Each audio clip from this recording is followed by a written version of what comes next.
Hi, and welcome to the Existential Coach. On this episode, I want to talk about interrupting anxiety.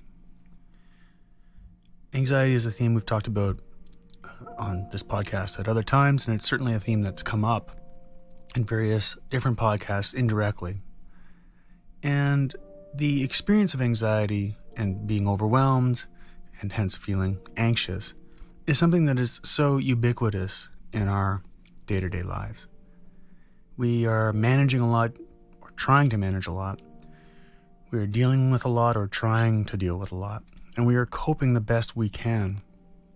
Yet we come to this point, or we may come to this point, where we feel that we just cannot handle any more of whatever it is.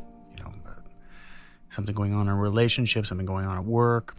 Perhaps we're in school, perhaps we're moving, perhaps we've moved and we're in a new job and new country, new city, and so on.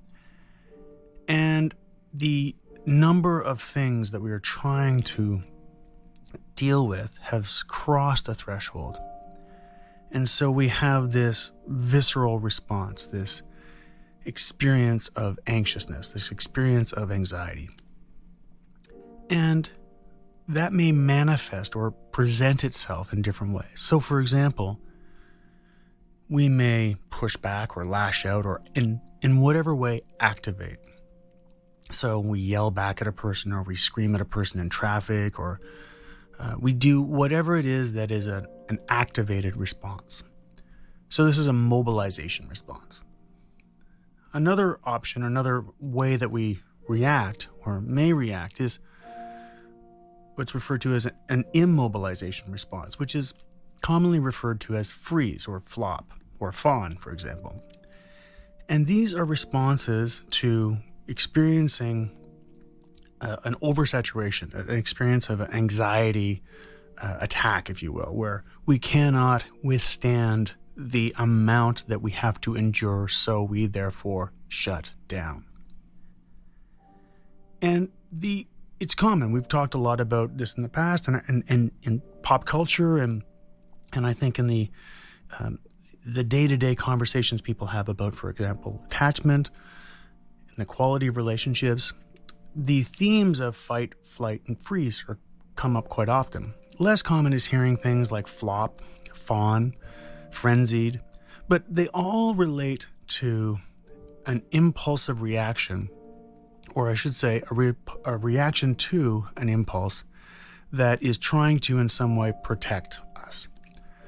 So if we fast forward to 2022, post-COVID, in a neoliberal environment, world, where we are all operating under the auspices that the invisible hand of the free market is going to in some way lead us to some salvation or some opportunity, that technology is going to solve the crisis of the environment, and we're dealing with all of these really large issues.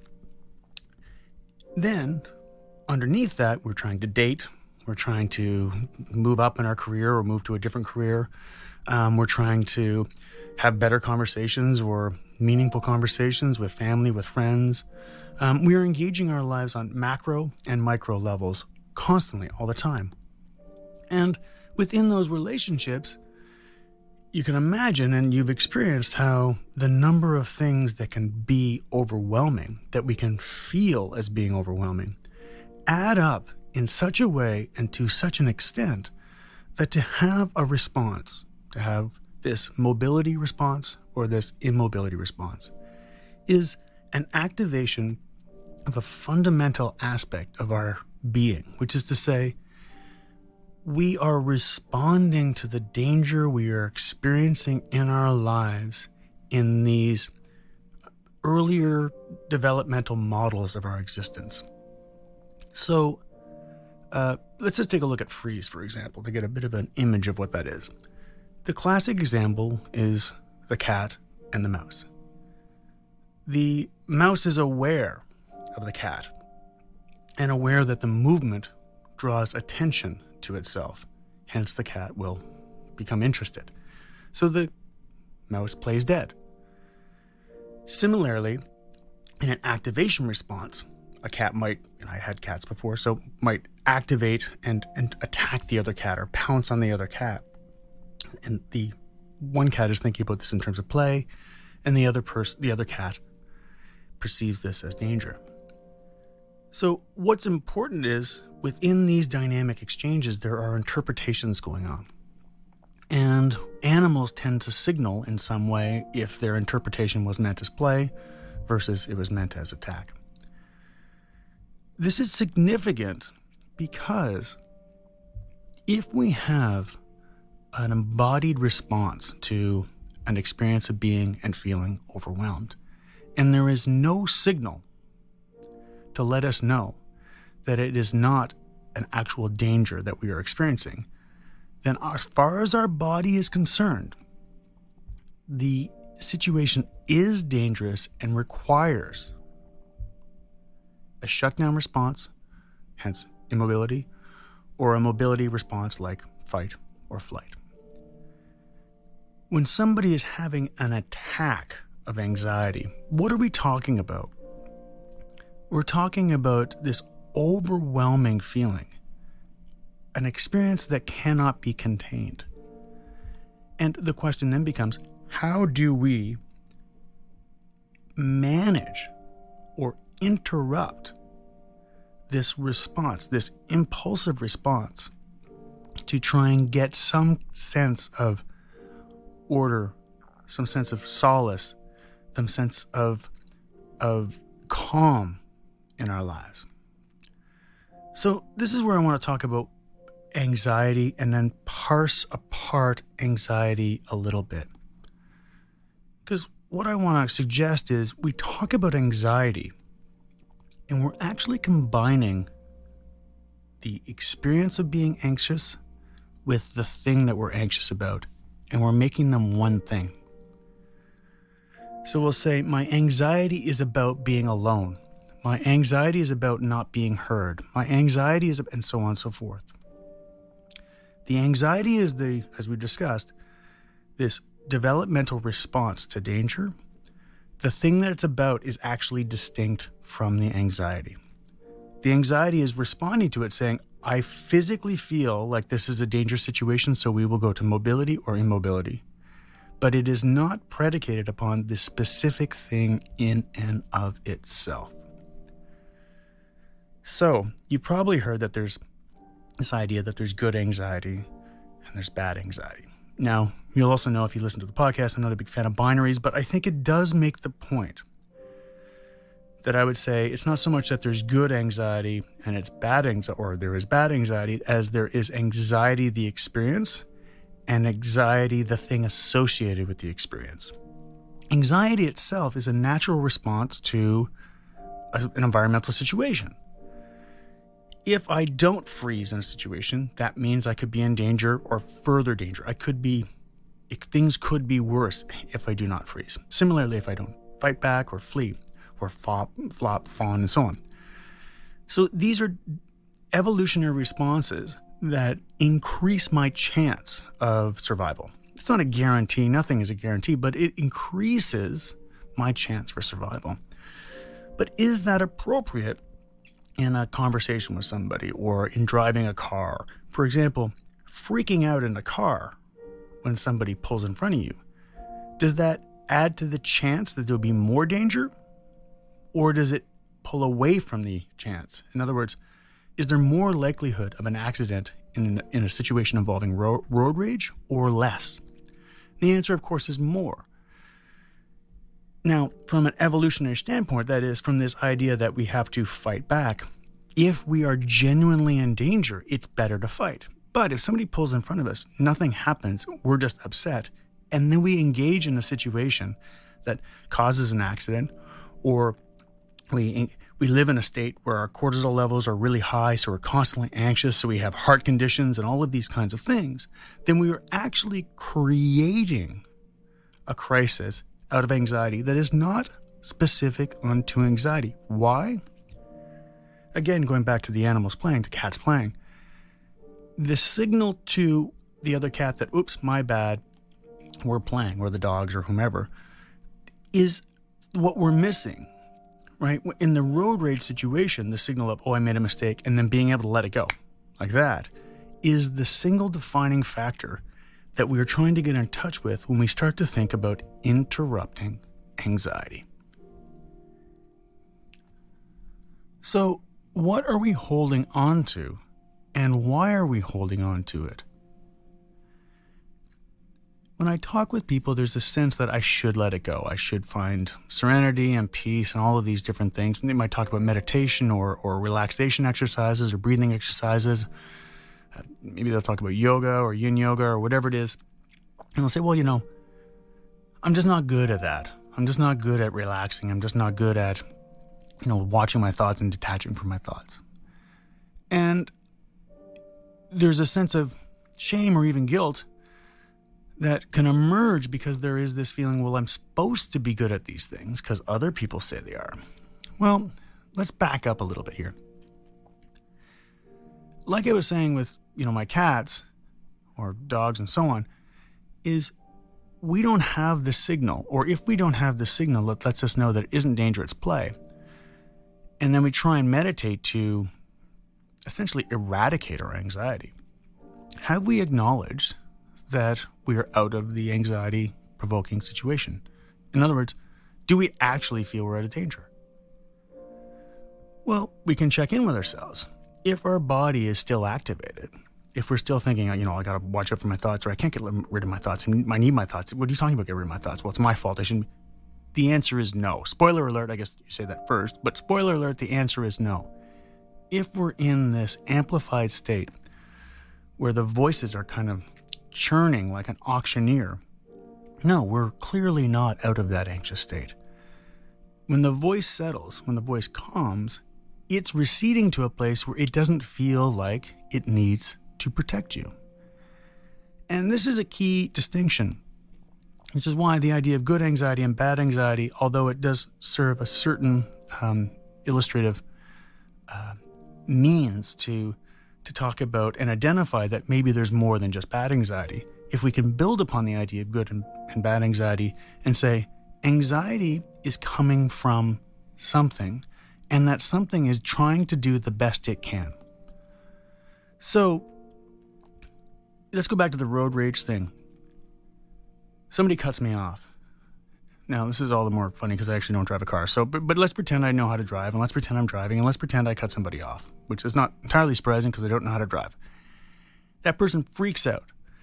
Then I get upset, and I maybe feel insecure. Well, I guess I'm not a good driver, so I start honking back to deflect from my anxiety about not being a good driver, not knowing how to drive. Then they get angry. How can he say this? He should. What is going on that has anything to do with cars not hitting each other? Nothing. The cars didn't hit each other. Nothing actually happened in that moment.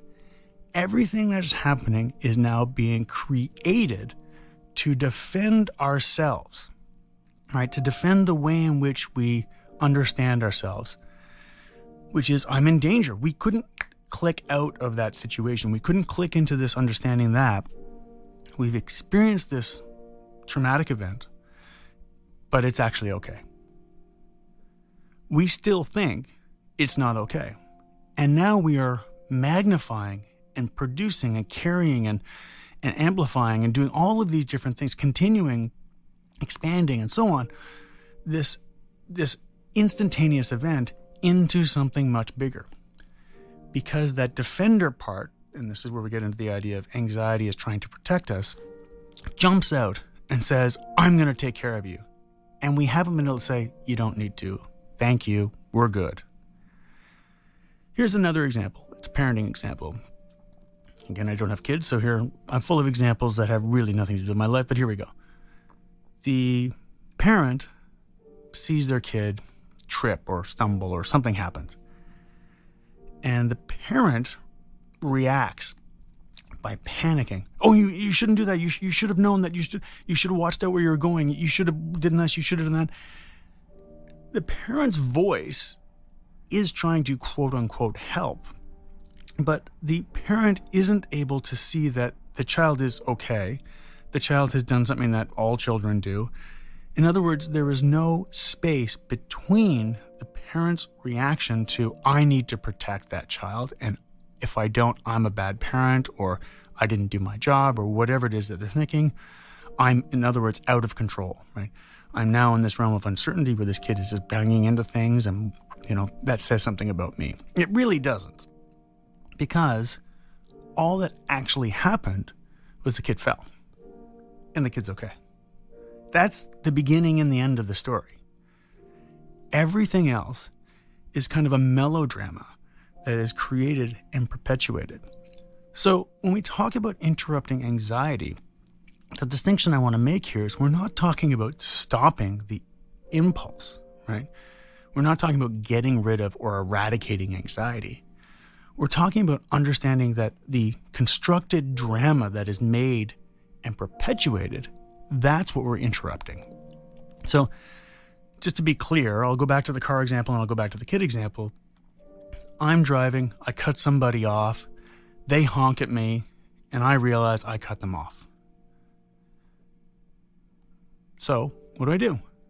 If I'm going to follow the lesson of animals, I'm going to signal to them that it was not my intention. So I do. I say sorry, or I do something to illustrate that that was not my intention. Hence, I am diffusing the situation. Then let's say they continue to get angry because they're really upset. What do? Nothing.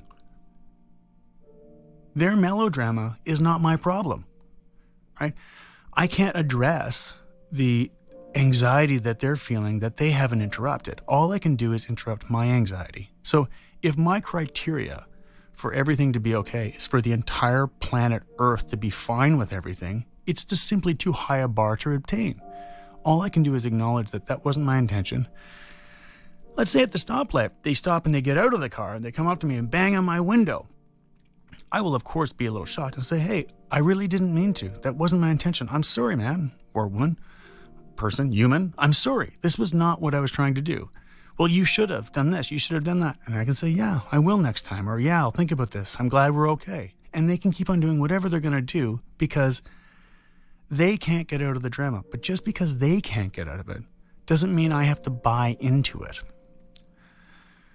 Now, this is more complicated with the parenting example. We cannot reasonably expect the child to say, Mom, Dad, the fact that you're not very chill about this suggests to me that you have an improper relationship with anxiety and you need to differentiate between the impulse for anxiety and your response to it. Obviously, the kid's not going to say that. What can happen in those situations is the kid is getting the imprint that this is the map of anxiety as a behavioral response. This is the learned behavioral response. So this is going to take a lot of unpacking because the child, as they grow, will start to use the same methodology for dealing with anxiety. And this is where it goes back to the very beginning of the podcast, which is there is a lot going on in the world that keeps us in a constant state of anxiety. And so one might ask, not the somewhat typical question, which is, it's what's affecting us and that's why we're all anxious. But we could say, well, what if we're perpetuating it? What if society actually mirrors our psychic state to such an extent that it creates the melodrama that we need because we have not found a way to resolve the triggers that are enacting for us this kind of dramatic capturing of our experience, where we are kind of indentured to the drive and feel that we are not being respected, we are not being heard, whatever it is. And within that experience of being trapped, we can then fight against it. And I want to emphasize this point because a part of us is trying to fight against unfairness, tyranny. It's trying to protect us. But it is so incoherent that it actually needs melodrama in order, kind of like empty calories, it needs this melodrama to perpetuate this relationship to, I'm going to protect, I'm going to do something, I'm going to get control. And this is where we get back to an idea that we've talked about in various different podcasts, is the way in which control can manifest itself in our lives and kind of cloak itself or conceal aspects of this is actually about control. I don't have control over the child falling. I don't have control over me cutting somebody off after the fact. This is about seeing reality and seeing it purely for what it is. The child stumbled. I cut somebody off. Fortunately, the child is fine. Fortunately, there was no accident with the cars. But if the child was hurt, what do? Let's say the child broke their leg. Do you then tell the story to that child for the next 20 years? Yeah, I remember the summer when you broke your leg. You should have. Or the car. Let's say I did smash into somebody. Do I then say, well, it wasn't really my fault, or blame that they had done something wrong, or whatever it was? In other words, do I avoid acknowledging the reality? The reality is the kid broke his leg. There was a car accident. That's reality. Wishing for something and holding to the illusion to try and negate reality is something that I think we are seeing more and more in our society. I think it's always been there, to be clear, but my sense is within politics today, as an example, it is so clear that parties are fighting a war over reality. This isn't about middle ground and compromise. That isn't the ethos of our day and age. Really, what we're talking about is the war over reality. Which reality is it? And that speaks to a traumatized state of being that does not enable us to interrupt the anxious, activated state and say, there is a difference between the experience, i.e. reality, and the drama we create to conceal reality to fit what we want, not what is. Facing what is challenges us to see in a way that has other people's influences, other things that we can't control, so whether it's falling and breaking our leg as a kid or getting into a car accident. It forces us to acknowledge things in life that we cannot control. And what is that like for us? Can we handle not having control? So, interrupting anxiety is really about understanding that there is an event, a reality, and that we are in relationship to that reality, and that the anxiety we create as a way to avoid that reality is about our inability to see reality for what it is. The broken leg, the car accident. Because ask yourself, what's the benefit of should? Oh, well, we're learning from mistakes. We're learning from things we've done in the past. So, okay, do you really think a kid who falls off a play structure or did something and breaks their leg and is in a cast for 6 weeks, do you really think they're not going to think about that experience for a long time? Do you really think it's not going to be on their mind? Do you really think people get in a car accident, as soon as the cars are pulled away, they're going to stop thinking about the car accident? Of course not. People carry these things for years. They are reminded by them for years. You can talk to somebody who's 70 who remembers the summer that they couldn't go out and play because they had a broken whatever, or they had this illness, or these things will be on that person's mind. So the idea of should and the idea of what reality is and how it's supposed to work, it perpetuates anxiety. So what I'm saying today is, can we shift away from the drama we create as a means to try and control and protect ourselves from reality, instead moving toward facing the reality? And clearly this is easier said than done. What's involved here is going to take more than just a slogan, a platitude, right? This is not one of these things where you say, oh, well, I just do this and it's fine. The fact is, it is really difficult. It's really difficult because we have to, in an ongoing way, try and understand where we are, how we're feeling, and how that is constantly changing. Yet, we are trying to have a fixed understanding of ourselves, what's good, what's bad, what's right, what's wrong, which is a very rules-oriented way of understanding and conceiving of ourselves.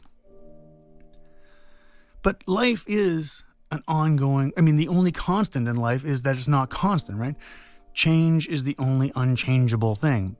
And so in embracing that reality, which is we do not have control, we can feel a sense of danger. And this is why we get back to the idea of the body.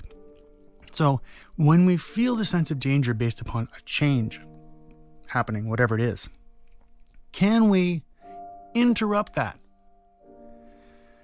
Can we say, I was in a car accident? Can we say, I slipped and broke my leg? Can we stop ourselves from the kind of slippery slope of shame, of regret, of guilt, of whatever it is that we're doing to say, I should have? Can we stop ourselves? And that's not easy because it's the way we're protecting ourselves. It's the way we're telling ourselves, okay, if I shame myself, we're not doing this explicitly, but fundamentally what we're doing is we're saying, if I shame and guilt myself, then this is how I'm telling myself it won't happen again. It could happen again. It could. People can get in car accidents, people can break their legs, bad things can happen. Turning away from reality doesn't stop reality from happening. Coming up with a secret kind of coded belief system that's going to stop reality from happening doesn't mean it's actually going to be the case. All that is confirmation bias. We end up seeing the world in the way that we want. And we only let in the things that fit our way of being in the world. But that's not reality. It's not reality because we're not facing the fact that all sorts of different things happen. Different people, different cultures, all of these things dynamically interact in a way that brings change and diversity, uniqueness, specialness, beauty, love, that brings a kind of wonderful complexity that moves us beyond where we are to experience ourselves in a multitude of ways.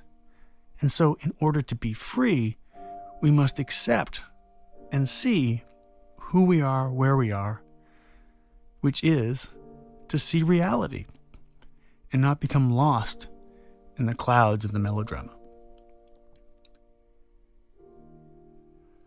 So I hope this has been in some way useful to think about how there's anxiety, the experience, and then there's anxiety, the thing that happens after, that becomes the drama of what we should have done or what was supposed to happen or what's fair or all these kinds of things.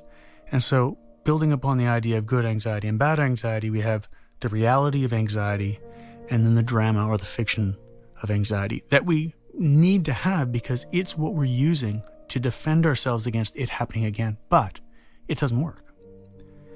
Or I should say, it doesn't necessarily work. Let's just leave it at that. I don't think it does work, but we'll leave it at it doesn't necessarily work. Why? Because change is a part of our life. And embracing our sadness, our longing, embracing our ambitions, embracing our sense of failure, embracing the complexity of our own experience actually creates a deeper understanding of how we are connected to others. It's a way to acknowledge the humanity of our experience rather than the perfunctory notion that we are just simply right behaviors, wrong behaviors, good behaviors, bad behaviors. We are constantly dynamically changing and growing and evolving through our interactions. So if we can interrupt the anxiety to see reality, then we can free ourselves to feel and experience more.